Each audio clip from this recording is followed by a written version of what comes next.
Assalamualaikum warahmatullahi wabarakatuh. Alhamdulillahirabbil alamin wassalatu wassalamu ala Rasulillah wa ala alihi wa sahbihi ajma'in. Bersyukur kepada Allah Subhanahu wa taala, pagi ini kita dapat bersama-sama sekali lagi dalam sesi tadabbur harian setiap daripada muka surat Al-Quran. Alhamdulillah, hari ini kita akan memasuki muka surat yang ke-45 insya-Allah, dan kita akan membaca, kita akan berdiskusi sedikit tadabbur daripada surah Al-Baqarah ayat 265 sehingga ayat 269 insya-Allah dengan izin Allah Subhanahu wa taala. Jadi moga-moga Allah Subhanahu wa taala akan memberikan kepada kita panduan sedikit daripada Al-Quran dengan usaha yang kita buat ini, dan moga-moga kita akan mendapat kelebihan kurniaan Allah Subhanahu wa taala. Moga-moga kita tidak hanya membaca Al-Quran tanpa kita memahami apakah yang akan disampaikan, yang telah disampaikan oleh Allah Subhanahu wa taala, yang ingin disampaikan oleh Allah Subhanahu wa taala kepada kita melalui ayat-ayat ini. Kita tahu bahawa ianya dalam bahasa Arab, tetapi insya-Allah dan moga-moga Allah Subhanahu wa taala akan mudahkan kita untuk memahami dengan serba sedikit yang cuba kita usahakan ini.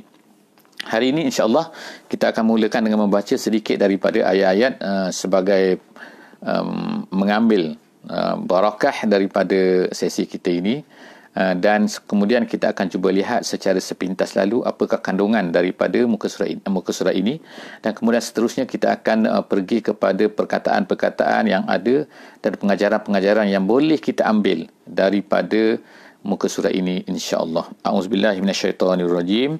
Bismillahirrahmanirrahim. وَمَثَلُ الَّذِينَ يُنْفِقُونَ أَمْوَالَهُمُ ابْتِغَاءَ مَرْضَاتِ اللَّهِ وَتَثْبِيتًا مِنْ أَنْفُسِهِمْ كَمَثَلِ جَنَّةٍ بِرَبْوَةٍ أَصَابَهَا وَابِلٌ فَآتَتْ أُكُلَهَا ضِعْفَيْنِ فَإِنْ لَمْ يُصِبْهَا وَابِلٌ فَطَلٌّ وَاللَّهُ بِمَا تَعْمَلُونَ بَصِيرٌ. 265 daripada surah Al-Baqarah.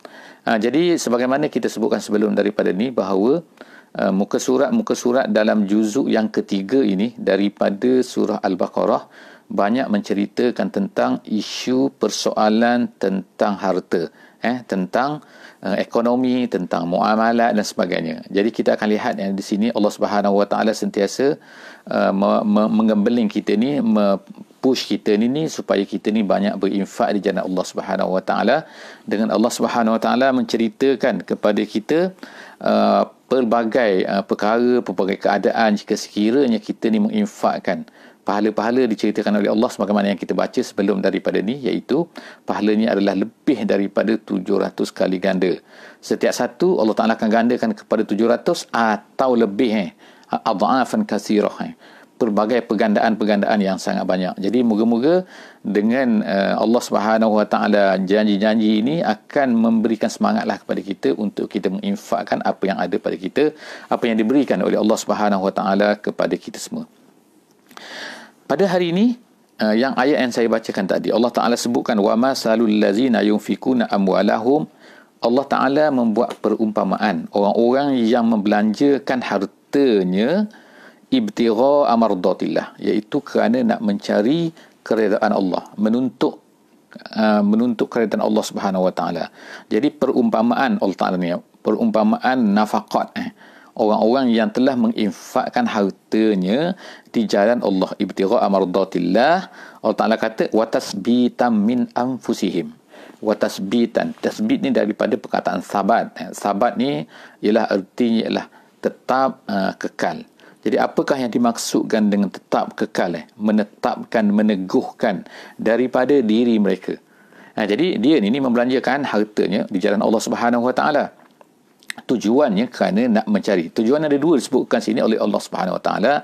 Yang pertamanya adalah tujuannya adalah untuk mencari keredaan Allah Subhanahu wa taala, yang pertama, dan yang keduanya untuk tasbit daripada diri mereka. Ulama-ulama sini mempunyai beberapa penafsiran terhadap maksud wa tasbitan min anfusihim. Pertamanya, ada ulama mengatakan maksudnya adalah talaban lis-sawab lis-sabati 'alal iman, iaitu mereka buat macam tu kerana apa? Kerana untuk mendapatkan as-sabat alal iman. Supaya dengan buat macam tu, mereka harapkan itu adalah salah satu daripada usaha untuk mensabatkan. Kita ni nak kita ni sabat. Sabat ni teguh makna tetap bersama, tidak pernah mundur, tidak pernah lemah kan daripada untuk beriman. Sentiasa beriman ni sampailah kita mati kan. Jadi untuk mendapatkan perkara ni, salah satu daripada caranya ialah dengan kita ni menginfakkan di jalan Allah Subhanahu Wa Taala. Jadi Allah Subhanahu Wa Taala beritahu kat sini, mereka buat macam tu kerana yang pertama kerana mencari kerana Allah, ibtigha amradatillah. Yang kedua ialah untuk mentasbihkan supaya sahabat, supaya tetap teguh di atas keimanan. Tu penafsiran yang pertama. Penafsiran yang kedua, dia kata adalah kerana mereka yakin dengan pahala. Jadi tasbitan situ ialah maksudnya tahqiqan lis-thawab, itu. Artinya ialah untuk memperolehi pahala daripada Allah Subhanahu Wa Taala. Mereka yakin bila mereka buat macam tu, mereka dapat pahala daripada Allah. Jadi sebab itulah mereka buat perkara ini, iaitu infak di jalan Allah Subhanahu. Jadi itu adalah dua makna yang diberikan oleh ulama berkenaan dengan tasbitan min anfusihim. Apa-apa pun maknanya adalah hampir sama, iaitu tujuannya adalah kebaikan, mencari kebaikan, mendapatkan keimanan yang teguh dan seterusnya mereka untuk mendapat pahala.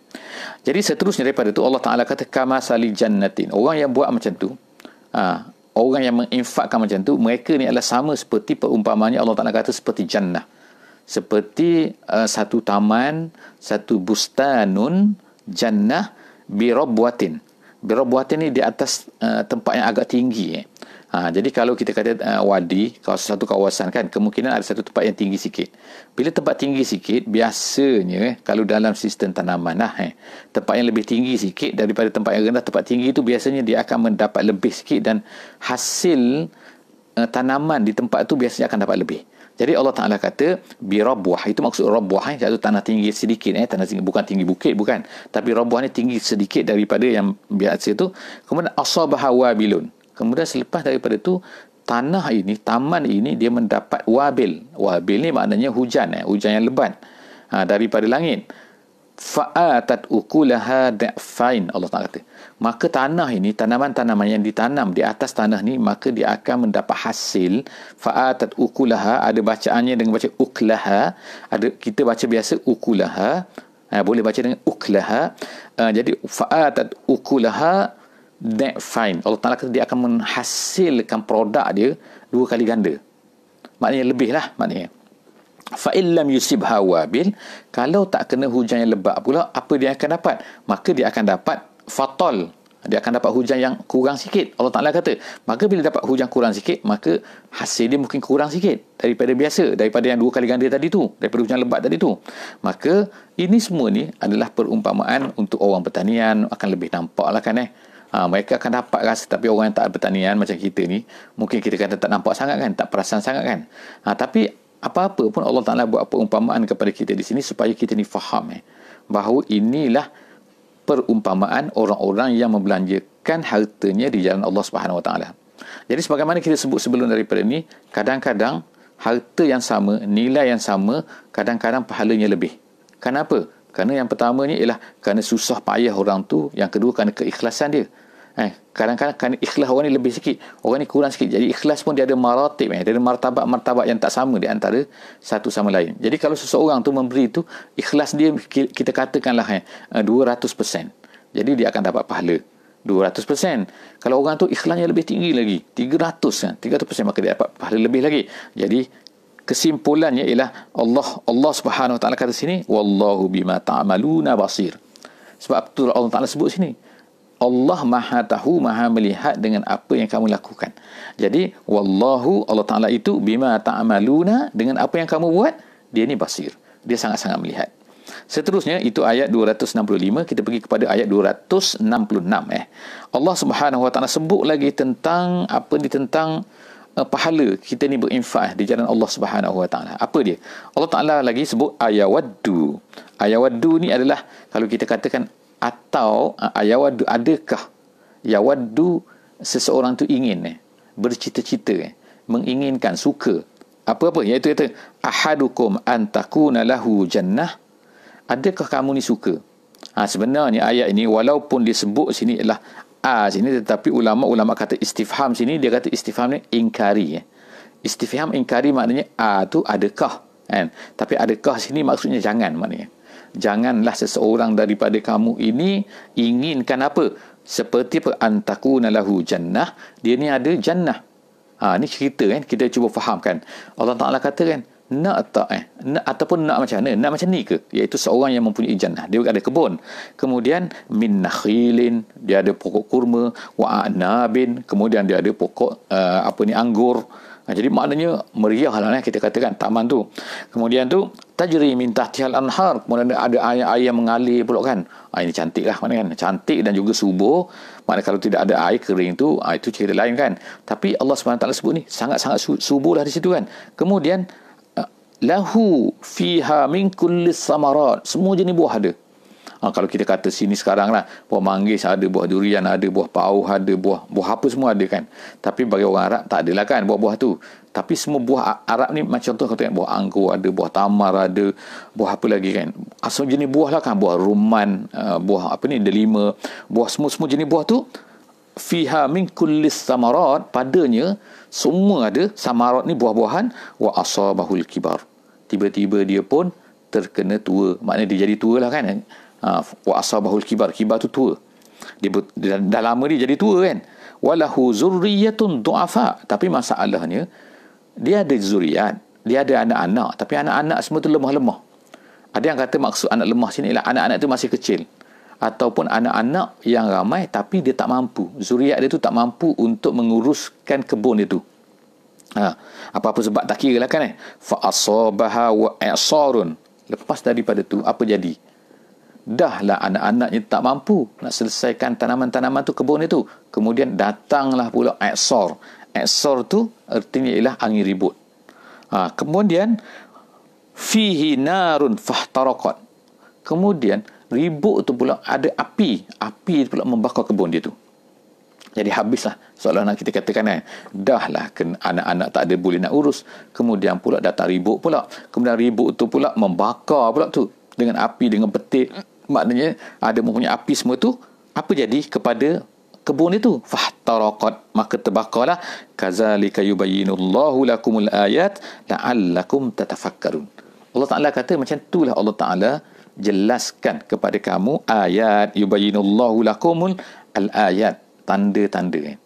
Jadi Allah Ta'ala buat apa berlaku di keliling kita ni sebenarnya adalah nak minta kepada kita supaya kita ni sentiasa berfikir. Ada kaitan dengan apa yang berlaku. Jadi Allah Ta'ala buat perumpamaan. Sebagai contohnya perumpamaan di sini.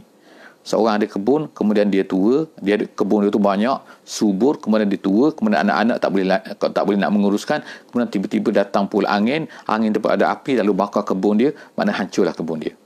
Jadi keadaan ini nak gambarkan apa sebenarnya?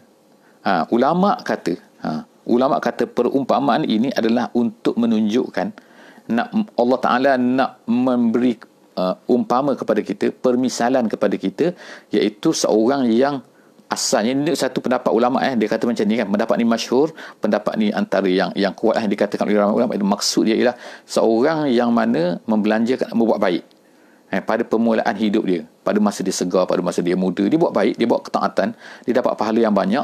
Tiba-tiba bila dia dah lama tu, dia rasa dia dah boring, dia pun nak buat kejahatan.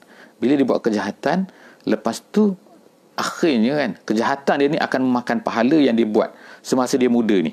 Jadi sedikit sehinggalah dia buat maksiat tu, sehingga apabila hujung umur dia tu dah habis semua dah.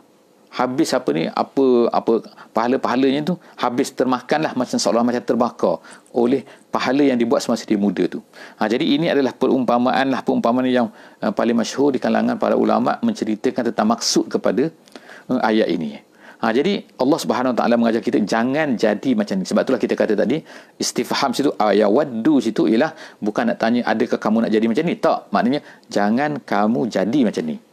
Jadi macam tu Jadi Allah Subhanahu seterusnya ialah apa? Allah Subhanahu sebut pula dengan ayat yang seterusnya, ayat 267. Ya ayyuhallazina amanu, maknanya berterus bercerita tentang infak lagi kan. Ayat nombor 1 pun dalam muka surat kita hari ini pun cerita pasal infak. ayat yang kedua pun cerita perumpamaan tu sebenarnya adalah berkaitan dengan infak juga, iaitu lebih kepada infak. Seorang yang menginfak pada masa muda dia, pada masa segar dia, pada masa banyak duit dia, kemudian lama-lama dia tu tak nak infak dah, lepas tu dia buat maksiat pula kan, kemudian jadi akan merugikan dia. Jadi Allah SWT sebut selepas daripada tu, wahai orang-orang yang beriman, wahai ya ayyuhallazina amanu anfiqu min tayyibati ma kasabtum. Sekarang ni kita nak infak. Nak infak apa? Bagaimanakah cara infak kita kan? Jadi Allah Ta'ala ajar dalam ayat 267 ni ialah bila kita ni nak menginfakkan sesuatu benda, tak kira lah kan, ulama' kata sini kan, sama ada infak tu ialah zakat ke, sama ada infak tu ialah infak sedekah sunat ke dan sebagainya, bagaimanakah bentuk yang kita nak infak tu. Jadi dia kata kat sini, infak tu Allah Ta'ala ajar kepada kita ni ialah mestilah daripada min tayyibati ma kasabtum, daripada yang terbaik. Daripada apa? Mimma ma kasabtum, apa yang kamu usahakan. Kita usaha, kita berniaga, kita bekerja, kita menanam dan sebagainya, kemudian kita dapat hasil. Jadi hasil tu kita nak berikan yang terbaik, kita pilih yang terbaik beri untuk infak tu, ataupun kita pilih yang terburuk, terbusuk, kita tidak mahu. Macam mana? Jadi Allah Ta'ala kata mestilah min tayyibat ma kasabtum, daripada yang terbaik, daripada apa yang kamu. Dalam bahasa Arabnya dia kata tayyibat ni jiyadun. Jiyad ni daripada jayyid lah, satu benda yang jayyid. Kemudian wa mimma akhrajna lakum minal ardi. Allah Ta'ala sebut sini ialah dia kata daripada apa yang kamu usaha satu, tapi kalau usaha, kalau Allah Ta'ala tak nak beri, dia dapat tak? Kita tak dapat juga. Jadi sebab tu Allah Ta'ala sebut sini lagi ialah apa? Mimma akhrajna lakum minal ardi. Daripada apa-apa yang kami keluarkan daripada bumi. Apa yang keluar daripada bumi ni? Tanaman. Of course lah kan. Kita tanam atas bumi kan. Orang kata tanam hidroponik atas air. Air pun adalah pemberian Allah Subhanahu Wa Ta'ala juga kan. Cuma bentuk dia lah berbeza sikit. Tapi semua tu adalah daripada apa yang Allah Ta'ala buat. Bukan kita, bukan manusia buat air. Bukan manusia buat tanah ni kan. Tanah ni dibuat oleh Allah Subhanahu Wa Ta'ala. Dijadikan oleh Allah. Jadi kita gunakan tanah ni. Jadi Allah Ta'ala keluarkan daripada tanah tu pokok-pokok. Satu benda, pokok. Kemudian lagi ulama' kata sebut je. Termasuk juga ialah galian-galian. Seperti minyak, seperti petrol kan. Seperti gas. Dia keluar daripada bumi. Siapa yang buat ni? Allah Ta'ala yang buatkan benda ni semua. Kita hanya gali saja kan. Cocok. Dia akan keluar, kita tarik, kita jual. Jadilah kaya raya manusia. Kerana apa? Kerana mereka dapat benda, satu perkara yang telah Allah Ta'ala sediakan dalam perut bumi ni. Yang ada mudah kan, ada susah dan sebagainya. Kemudian seterusnya ada juga ialah seperti logam-logam. Ada emasnya, ada peraknya. Semua tu daripada dalam tanah kan. Jadi manusia ni ambil je kan daripada dalam tanah. Sebab tu Allah Ta'ala sebut sini, wa mimma akhrajna lakum minal ardi. Daripada suatu benda yang mana Allah Ta'ala telah keluarkan untuk kamu. Allah Ta'ala yang keluarkan bukan kita keluarkan sendiri. Kita hanya usaha sikit kasabtum situ saja. Jadi sebab itulah Allah Ta'ala kata benda ni mudah untuk kamu kan, kamu dapat dengan mudah. Oleh kerana itulah maka anfiku, hendaklah kamu infakkanlah, memberikanlah kepada manusia yang lain, sama ada dengan zakat ke, sama ada bukan zakatnya. Dan kemudian wala tayammamul khabitha minhu. Kemudian Allah Ta'ala larang kat sini, jangan kamu tayammum. Tayammum di mana taksuduna, kamu memang sengaja mencari. Kalau terberi yang tak elok tu nak macam mana kan? Bukan. Tapi kalau sengaja, Allah Ta'ala marah kat sini kepada kita, wala tayammamu, cari yang busuk-busuk, cari yang tak sedap, cari yang tak apa kan, yang tak bagus daripada harta-harta kita tu. Minhu tunfiquna, itu yang kamu infakkan, itu yang kamu berikan, itu yang kamu sedekahkan, itu yang kamu bayar zakatnya. Walastum biakhizihi illa an tughmidu fih. Allah Ta'ala buat kan seperti nampak kita sini, iaitu apa? Allah Ta'ala kata, dan sehingga kan satu benda tu kan yang kamu sendiri pun kalau orang beri pun tak nak.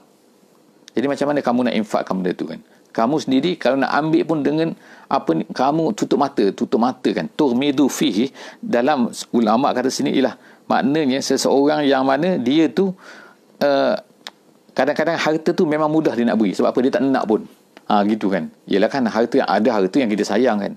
Kita sayang, kita simpan dalam almari, kita gantung, kita simpan dalam ni. Itu kita sayang. Ada benda yang kita tak sayang, kita nak campur-campur. Kita memang nak buang dah kan. Duk menyibuk dalam rumah kita kan. Jadi benda tu yang kita nak infakkan, benda yang kita sedekahkan. Jadi itulah maksud Allah Ta'ala katakan, wa walastum bi'akhizihi illa an tughmidu fihi. Asal makna dia ialah kamu sendiri pun tutup mata. Tutup mata tu maksudnya ialah satu benda yang kamu sendiri memang mudah nak beri kan. Tak kisah. Kemudian wa'lamu annallaha ghaniyyun hamid. Allah Taala sebut sini tazyil, di sini ialah hujung ayatnya. Datangnya akhirnya Allah Taala sebut apa? Iaitu Allah, kamu ketahuilah sesungguhnya Allah itu ghaniyyun. Ghaniyyun maha kaya. Maha kaya artinya ialah apa? Dia tak perlu kepada harta kamu. Dia tak perlu kepada apa yang kamu berikan kan. Kita ni kan kita akan tengok kan sebagaimana setengah-setengah kan. Ada orang-orang yang sesat, yang tak betul ni kan. Kadang-kadang mereka ni apa kan, kepada berhala mereka katalah Tuhan mereka berilah macam-macam kan. Makanan lah, buah limau lah, apa-apalah mereka beri. Seolah-olah macam benda tu berhala mereka perlukan kepada benda-benda. Perkara ni bukan baru kan. Kalau kita baca cerita zaman Nabi Ibrahim alaihissalam Nabi Ibrahim tu ayah dia tu pembuat berhala kan. Jadi berhala banyak di zaman tu kan. Nabi Ibrahim ketika Allah Taala ceritakan tentang Nabi Ibrahim ini, dah disebut dah situ bahawa mereka letakkan makanan-makanan depan berhala tu. Sebab itulah bila Nabi Ibrahim pergi, Nabi Ibrahim tanya kepada berhala tu kan, kamu tak makan ke? Ni makanan banyak depan kamu ni. Nabi Ibrahim bercakap dengan berhala tu. Kemudian berhala tu tak bercakap. Kemudian Nabi Ibrahim tanya lagi, kenapa kamu tak bercakap? Cakaplah. Itu semua tu Allah Ta'ala sebutkan cerita kata Nabi Ibrahim tu bukanlah mana nak tunjukkan apa ni Nabi Ibrahim cakap dengan batu ni. Tak nak katakan bahawa, nak memberitahu kepada kita ni bahawa betapa orang yang menyembah patung-patung, menyembah berhala, menyembah batu tu dan merasai bahawa batu tu ada apa dan beri makan kepada batu tu. Apa ni? Tak logik kan. Jadi perkara macam tu dah berlaku dulu lah. Dah lama dah kan. Iaitu apa? Memberi makan kepada berhala. Memberi kepada Tuhan. Jadi Allah Ta'ala sebut sini, Allah Ta'ala ni ghani. Allah Ta'ala ni adalah maha kaya. Allah Ta'ala tak perlukan kepada benda-benda itu semua. Dia tu kan. Jadi Allah Ta'ala ghani. Kemudian Allah Ta'ala kata yang hamidun. Semua benda tu dah balik kepada dia. Dia yang terpuji. Sepatutnya kita puji Allah Ta'ala dengan apa nikmat-nikmat yang telah diberikan oleh Allah Subhanahu Wa Ta'ala kepada kita. Ayat yang seterusnya iaitu ayat 268. Allah Ta'ala sebut kat sini. Kadang-kadang ada orang ni dia susah sangat nak dermakan, susah sangat nak infak, susah sangat nak memberikan kepada, terutama fi sabilillah lah, sebagaimana Allah Ta'ala sebutkan kat sini kan, iaitu infak fi sabilillah lah yang paling top kan. Infak kepada orang miskin, infak kepada saudara mara, itu adalah satu perkara yang baik kan. Tapi yang paling top sekali yang Allah Ta'ala sebut yang sebelum daripada ni ialah infak fi sabilillah, iaitu memberikan apa-apa untuk kebaikan orang untuk menyebarkan Islam. Tak kira lah untuk berjihad ke, kalau ada jihad kalau ada jihad peperangan kalau tak jihad peperangan, jihad penyebaran ke kan, orang nak sebarkan Islam kan. Jadi Allah SWT sebut sini, memang biasanya kalau orang nak sebarkan Islam ni akan adalah penghalang-penghalangnya. Adalah benda-benda sebenarnya yang membisik-bisikkan. Siapakah yang membisikkan tu? Allah Ta'ala sebut sini asy-syaitan. Jadi dalam ayat 268 ni Allah Ta'ala kata asy-syaitanu ya'idukumul faqra. Syaitan lah. Syaitan akan ya'idukum, menjanjikan kepada kamu al-faqra. Menjanjikan ni bukan menjanjikan, tapi maksud sini ulama kata ialah menakut-nakutkan. Ya'idukum yukhawwifukum. Dia akan kata kepada apa? Nanti kalau kamu beri, kamu infak, kamu ni miskin, nanti kamu akan hilang duit. Kamu ni usaha duit ni susah kan, kamu ni kerja susah-susah, dapat susah-susah, tiba-tiba nak beri dengan mudah kepada orang miskin, nak beri dengan mudah kepada untuk orang nak bekerja di jalan Allah kan. Mereka ni nak bekerja di jalan Allah. Tengok kan, syaitan akan menakut-nakutkan. Jadi perasaan yang takut ni, kita tak dengar suara ni. Kalau kita dengar suara ni, kita pun lari kan. Tapi maknanya ialah dia ada perasaan tu. Jadi perasaan tu sebenarnya adalah daripada bisikan syaitan. Allazi yuwaswisu fi sudurin nas, yang mana dia tu menwas-waskan di dalam hati manusia. Jadi Allah Ta'ala kata sini asy-syaitanu ya'idukumul faqra. Allah Ta'ala highlightkan depan tu kan. Syaitan, sebenarnya syaitan lah yang menjanjikan, yang menakut-nakutkan kamu dengan kefakiran tu. Nanti kamu jadi fakir dan sebagainya. Wa ya'murukum bil fahsya. Dan dia menyuruh kamu dengan fahsya.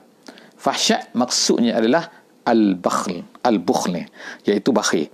Wa man'uz zakah, wa man'uz sadaqat, wa man'ul infaq fi sabilillah. Itu adalah tafsiran. Jadi syaitan ni dia kata akan menyuruh kamu kepada fahsya. Fahsya ni tak mau infak, tak mau beri kepada orang miskin, tak mau tolong orang, tak mau derma, tak mau sedekah, tak mau beri kepada di jalan Allah Subhanahu Wa Taala, tak mau beri kepada penyebaran Islam kan. Jadi syaitan tu lah, tapi syaitan disuruh al-fahsya, itu panggil fahsya kan. Fahsya makna asalnya adalah kejahatan, tapi maksud sini ulama-ulama tafsir kata adalah iaitu kebakhilan untuk tidak mahu berinfak kan. Kemudian wallahu ya'idukum maghfiratan minhu wa fadla. Tapi Allah pula menjanjikan kepada kamu. Menjanjikan apa kepada kamu? Iaitu menjanjikan maghfirah. Maghfirah maknanya kemaafan, keampunan.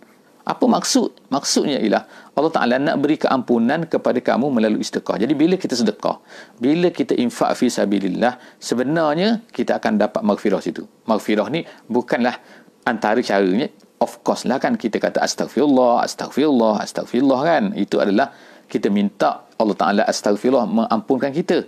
Tetapi kita mesti sirkun, kita mesti bersungguh-sungguh, kita mesti menunjukkan bukan hanya mulut saja kan, tapi melalui perbuatan juga.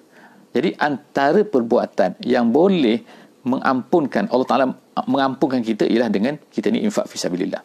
Jadi kita infakkan harta kita, Allah Ta'ala kata, memang Allah Ta'ala janjikan maghfirah kepada kita bila kita buat macam tu. Kemudian, wafadla. Wafadla ni maknanya apa? Kurniaan. Artinya ni, ulama' kata ialah, apabila kita ni menginfakkan harta di jalan Allah Subhanahu Wa Ta'ala, Allah menjanjikan yukhlifuh. Yukhlifuh ni maknanya akan menggantikan. Sebagaimana disebutkan dalam ayat yang lain, iaitu satu ayat dalam surah Sabah ayat 39, Allah Ta'ala kata, wa ma anfaqtum min syai'in fahuwa yukhlifuh. Apa-apa saja yang kamu infakkan, min syai'in, tak kiralah banyak mana bukan, Allah Ta'ala akan gantikan. Gantikan macam mana? Pahala of course dapat kan, tapi ganti dengan macam-macam cara lagi.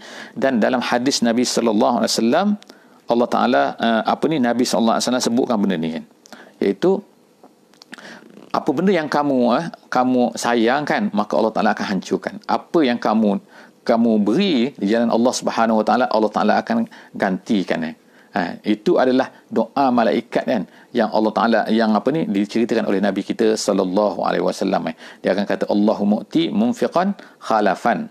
Ya Allah, malaikat ni akan berdoa kan, iaitu ya Allah, berikanlah kepada orang-orang yang menginfak ni khalafan. Iaitu khalafan maknanya gantian daripada apa yang dihabiskan. Nampak macam habis dari segi zahirnya, tetapi sebenarnya dia dapat ganti daripada Allah Subhanahu Wa Ta'ala. Seterusnya Allah Ta'ala sebut sini apa? Wallahu wasi'un alim. Jadi sebagaimana kita sebutkan biasa kan, bahawa setiap daripada tazyil ayat tu dia akan ada kesesuaiannya. Jadi Allah Ta'ala sebut sini wallahu wasi'un. Allah itu wasi'. Wasi' ni maknanya maha luas.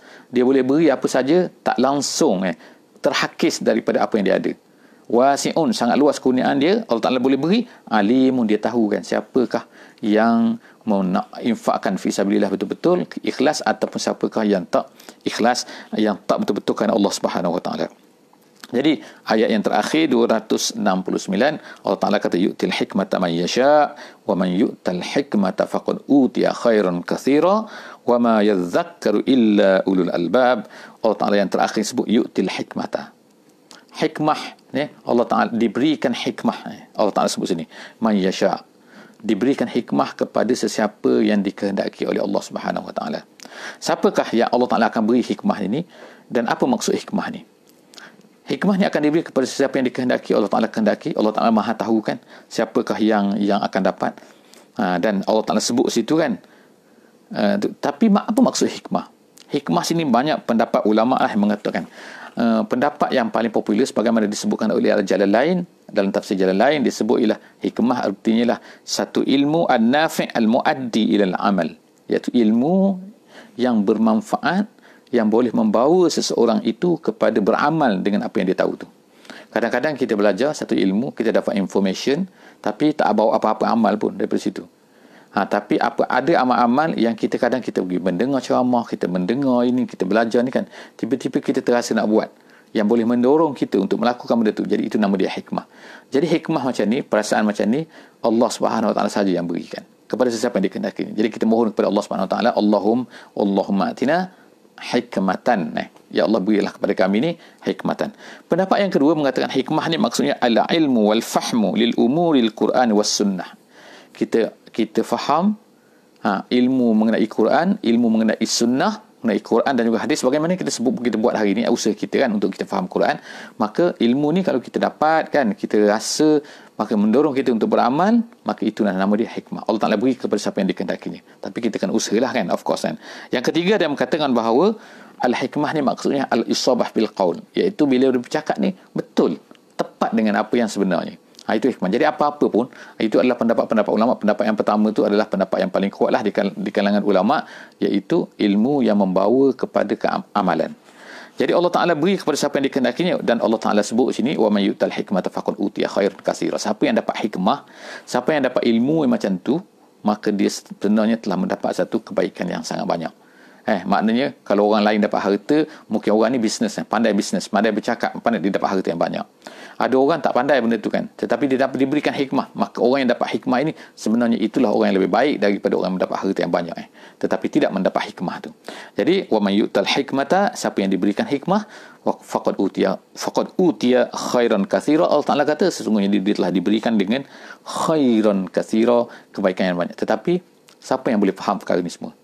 Hanya yang boleh fahamnya Allah Ta'ala kata wa ma yazakkaru wa ma yatta'izu. Artinya tak ada yang akan dapat pengajaran, dapat faham perkara ini yang kita ceritakan ni, illa ulul albab, melainkan orang yang boleh berfikir, orang yang mempunyai fikiran. Allah Ta'ala kata. Jadi setakat itulah saja. Moga-moga Allah Ta'ala jadikan kita orang-orang yang mempunyai, termasuk dalam ulul albab ni, yang boleh faham apa yang diperingatkan oleh Allah Subhanahu Wa Ta'ala kepada kita semua. Setakat itu saja, insya-Allah. Jangan lupa untuk share, insya-Allah. Jangan lupa untuk like, jangan lupa untuk berikan link ni kepada semua sahabat-sahabat kita di lain, di Twitter ke, di Facebook mana ke, di WhatsApp ke, di Telegram ke, di Instagram ke, dan macam-macam lagi. Sebarkan, insya-Allah. Moga-moga kita akan dapat pahala sedikit daripada apa yang kita buat pada pagi ini. Wallahu a'lam bissawab. Aqulu qawli hadza wa astaghfirullahal azim li wa lakum wa billahi taufiq wal hidayah. Wassalamualaikum warahmatullahi wabarakatuh.